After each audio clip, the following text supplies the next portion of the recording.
आज की वीडियो में हम पढ़ेंगे apomixis, types of apomixis, polyembryony and types of polyembryony.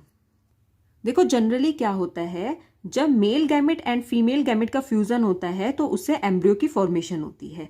लेकिन एपोमिक्सिस में क्या होता है, एपोमिक्सिस में एम्ब्रियो की फॉर्मेशन तो होती है लेकिन वो एसेक्सुअल मेथड से होती है।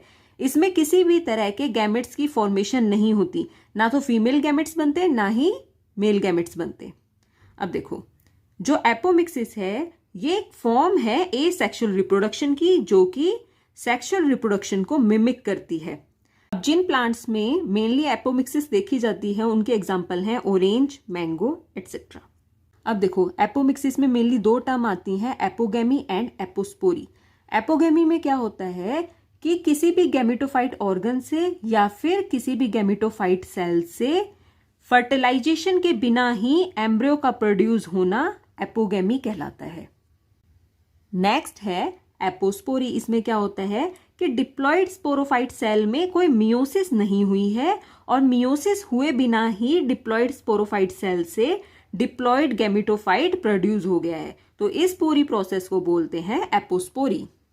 अब हम पढ़ेंगे टाइप्स ऑफ एपोमिक्सिस। इसमें फर्स्ट है रिकरेंट एपोमिक्सिस। देखो, हमने अपनी पहली वीडियोस में पढ़ा है आर्किस्पोरियल सेल क्या होते हैं, न्यूसिलस क्या होता है, एम्ब्रियोसेक क्या होता है, ये हमने डिटेल में वीडियो में पढ़ा है। जिसने नहीं पढ़ा वो प्लेलिस्ट जाके चेक करना और वहां से रीड करना उसे। तो फर्स्ट है रिकरेंट एपोमिक्सिस। इसमें क्या होता है कि या तो आर्किस्पोरियल सेल से या फिर न्यूसिलस के किसी पार्ट से एम्ब्रियोसेक की फॉर्मेशन होना कहलाता है रिकरेंट एपोमिक्सिस। सेकेंड है नॉन रिकरेंट एपोमिक्सिस। इसमें क्या होता है कि जो मेगास्पोर मदर सेल है उसमें मियोटिक डिवीजन होती है, जिसकी वजह से हैप्लॉइड एम्ब्रियोसेक की फॉर्मेशन होती है। थर्ड टाइप है एपोमिक्सिस का एडवेंटिव एम्ब्रियोनी। इसमें क्या होता है कि नॉर्मल जाइगोटिक एम्ब्रियो की फॉर्मेशन तो होती है, मतलब जो मेल एंड फीमेल गैमेट हैं उनके फ्यूजन से नॉर्मल जाइगोटिक एम्ब्रियो तो बनता ही बनता है, लेकिन इसके साथ साथ एक दूसरा एम्ब्रियो भी बनता है जो कि या तो न्यूसिलस से बनता है या फिर इंटेग्यूमेंट से बनता है। तो एडवेंटिव एम्ब्रियोनी में दो एम्ब्रियो की फॉर्मेशन होती है, एक तो नॉर्मल जाइगोटिक एम्ब्रियो, दूसरा एम्ब्रियो जो है या तो न्यूसिलस से बनता है या फिर इंटेग्यूमेंट से बनता है। जो एडवेंटिव एम्ब्रियोनी है ये मेनली ऑरेंज, मैंगो, लेमन इनमें देखी जाती है। अब हम पढ़ेंगे पॉलीएम्ब्रियोनी क्या होता है एंड पॉलीएम्ब्रियोनी कितने टाइप की होती है। फर्स्ट है डेफिनेशन ऑफ पॉलीएम्ब्रियोनी। देखो, पॉली का मतलब होता है बहुत सारे, एम्ब्रियोनी का मीन्स एम्ब्रियो, मतलब एक ही ओव्यूल के अंदर जब दो या दो से ज्यादा एम्ब्रियोज की फॉर्मेशन हो तो उसे बोलते हैं पॉलीएम्ब्रियोनी। पॉलीएम्ब्रियोनी को सबसे पहले नोटिस किया था ल्यूवेनहॉक ने।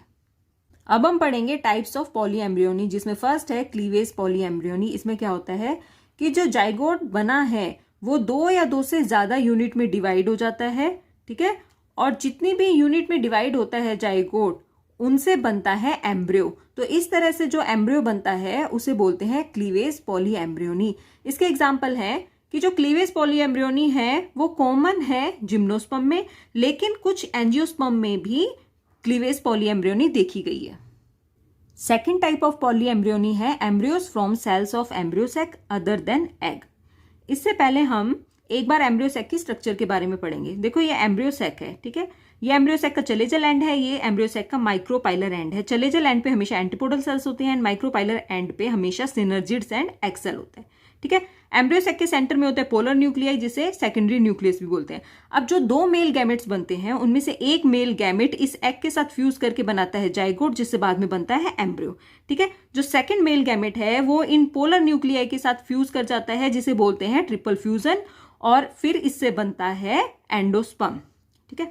अब जनरली होता क्या है कि जो एम्ब्रियो की फॉर्मेशन होती है वो इस एग से होती है, ठीक है, वो इस एग सेल से होती है। जब इसके साथ एक मेल गैमेट आके फ्यूज हो जाता है तो उससे एम्ब्रियो की फॉर्मेशन होती है। लेकिन यहां पर क्या लिखा है, embryos from cells of embryo sac other than egg, मतलब इसमें इस एग से एम्ब्रियो की फॉर्मेशन नहीं हो रही है, लेकिन इस एम्ब्रियोसेक के किसी और सेल से एम्ब्रियो की फॉर्मेशन हो रही है।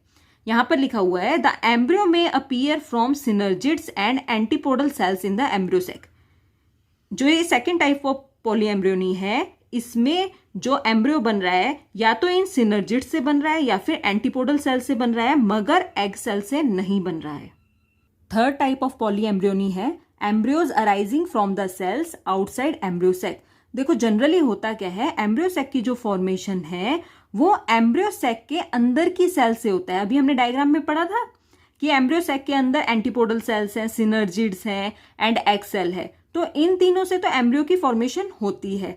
लेकिन यहाँ पे क्या बताया जा रहा है कि जो एम्ब्रियो की फॉर्मेशन हो रही है वो किसी भी एम्ब्रियो सैक की सेल से नहीं हो रही है, लेकिन जो एम्ब्रियो सैक के बाहर जो सेल प्रेजेंट है उनसे हो रही है। अब बाहर जो सेल प्रेजेंट है वो है न्यूसिलस एंड इंटेग्यूमेंट। तो इस केस में जो एम्ब्रियो की फॉर्मेशन है वो न्यूसिलस से हो रही है एंड इंटेग्यूमेंट से हो रही है। और जो इस तरह की पॉलीएम्ब्रियोनी है ये मेनली सिट्रस, यूजीनिया एंड मेंजिफेरा में पाई जाती है।